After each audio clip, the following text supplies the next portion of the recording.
foram vários episódios que foram acontecendo que culminou na minha luta pela inclusão naquele espaço. E aí eu fui pesquisar sobre a história daquele aluno, ele já estava chegando no término do curso de pedagogia, percebi que até então na instituição não tinha nenhuma sistematização do acompanhamento que foi feito com ele. Sim. Então, assim, eu não sei informar como ele conseguiu chegar no término do curso. Né? Ele provavelmente pode ter tido algum apoio dos professores, sim, mas isso não era sistematizado, ou seja, um professor não passava para o próximo período. Entendi. Então não tinha esse registro na universidade. E foi aí que em 2018 a 2020, fui tecendo uma conversa com o programa Rompendo Barreiras, que é um programa do Campus Maracanã. Ele já esteve vinculado à PR4, à Pró-Reitoria de Assistência Estudantil. Hoje ele está vinculado ao Centro de Educação e Humanidades, coordenado pela professora Valéria, e eu pedi um apoio, como a gente poderia lidar com os alunos com necessidade acadêmica específica. Então, a gente teve essa orientação inicial, mas a gente percebeu a necessidade de criar alguns protocolos próprios. Perfeito. Porque até então, no campus Maracanã, não tinha uma política pública estabelecida para o acompanhamento dos estudantes com necessidade específica. E a gente pensava assim, a gente não está com tempo para ficar esperando, a gente já esperou muito. Em 2002, que foi o início, né, da política de reserva de vagas, o início das cotas. E eu cheguei em 2018 e nada tinha sido feito. Então, falei, vamos fazer alguma ação aqui nessa instituição.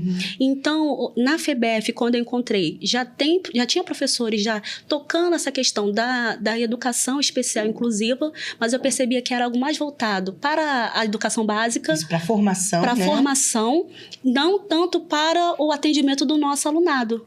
Aí, quando eu entro como pedagoga na perspectiva da orientação educacional, eu busco articular essas ações.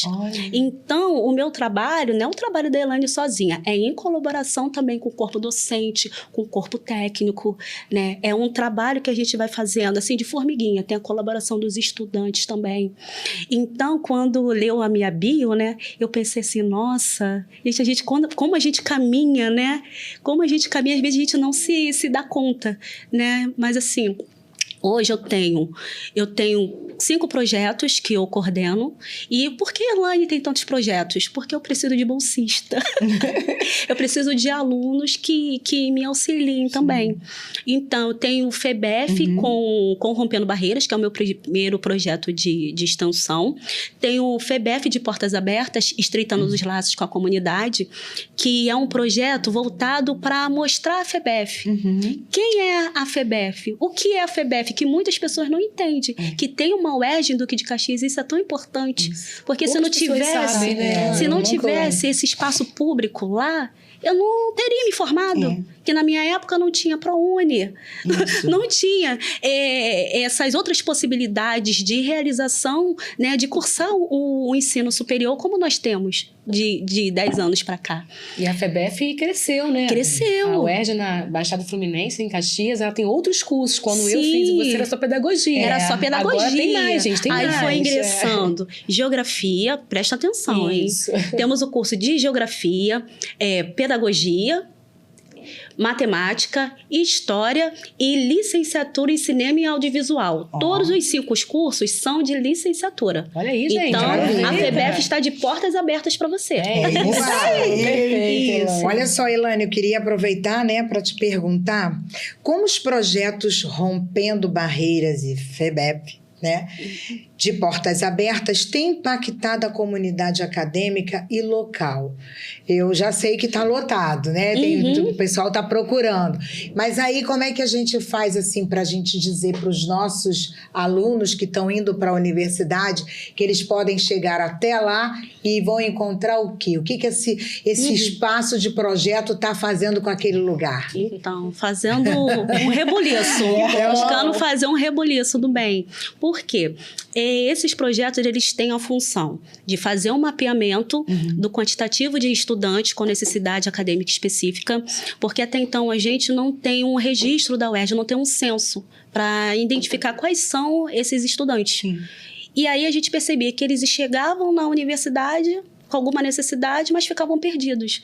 Eu costumo falar que a UERJ pensou na política de acesso ao estudante, mas e a permanência? Então, a gente, quanto instituição, quanto uma instituição educacional, tem que pensar na permanência desse estudante, porque eu não quero que ele entre apenas. Eu não quero que ele seja incluído. Eu quero que ele tenha acesso a todos os recursos disponíveis pela instituição. Permaneça, né? Que ele permaneça, que ele conclua e depois retorne como servidor, retorne como acadêmico, faça a especialização, faça o mestrado, doutorado. Agora temos também doutorado. Tem a propriedade para estar também no mercado de trabalho. Sim, né? E isso. Eu já me interessei do cinema pra Carol. Ótimo, mas é verdade. Já fiquei interessada. E aí, como eu falei do mapeamento, esse mapeamento interno, como a gente realiza? No período da inscrição em disciplinas, quando os calouros ingressam, aí a gente tem uma parceria com a Secretaria de Graduação e eles disponibilizam um formulário que eu elaborei, indicando se aquele aluno ele necessita de alguma necessidade acadêmica específica ou não, e qual seria. Isso já no ingresso, na matrícula. Isso já na matrícula, na pré-matrícula. Existem mediadores lá? Então, eu queria um projeto para ter esses mediadores. Bora, gente. E aí, pesquisa aí, ó. Isso. Então, primeiro esse mapeamento para identificar os estudantes. Depois eu faço uma entrevista com esse estudante para entender qual é a necessidade específica dele.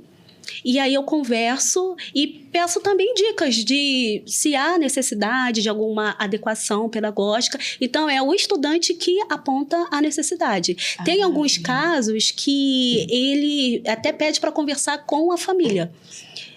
Tem um estudante que a gente atendeu, ele tem fobia social, ele falou, você pode conversar com a minha mãe? Eu falei, posso? Então, aí fiz a entrevista com a família, mas quando o estudante é maior de idade, eu só faço a entrevista se ele autorizar e se ele solicitar.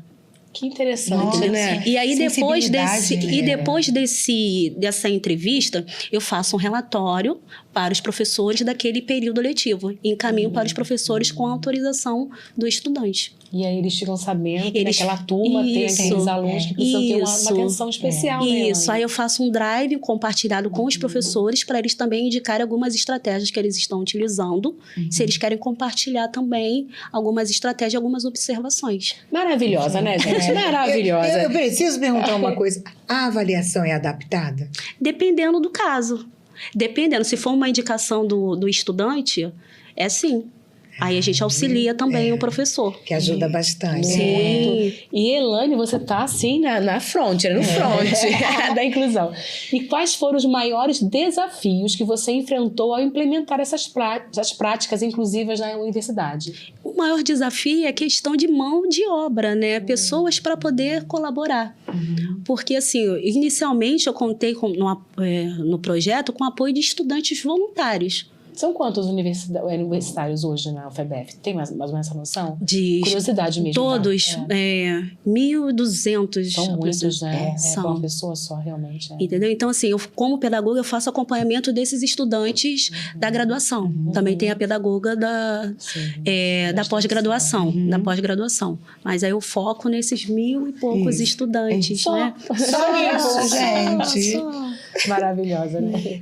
De que maneira sua formação em pedagogia e sua especialização em organização curricular influenciaram sua abordagem sobre inclusão? Isso me auxiliou também na forma de orientar os professores como organizar as provas também.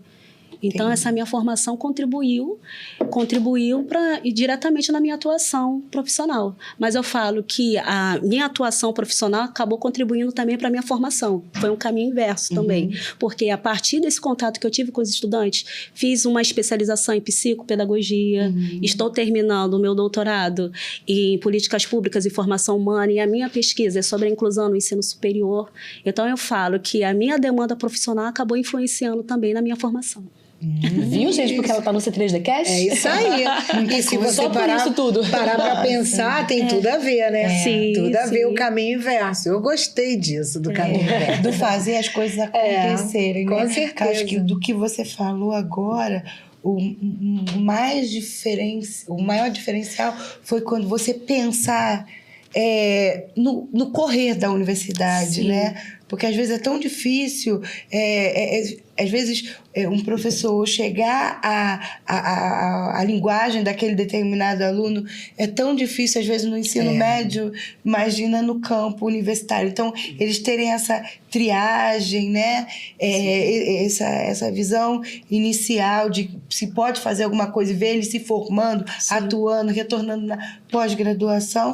Eu já fico feliz de saber que tem tantos alunos chegando lá. Já fico muito feliz com isso, né? Que estão acreditando, né? Tem inclusão hoje na faculdade. Muito legal isso, né? E acho que tem que ser mais divulgado mesmo, porque muitas famílias não sabem disso. E aí, hoje mesmo eu escutei, né, na porta, terminando o ensino médio, acabou. Não dá para fazer mais nada.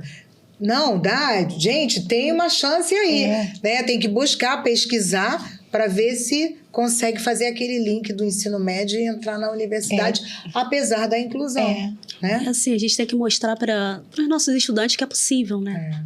É possível seguir.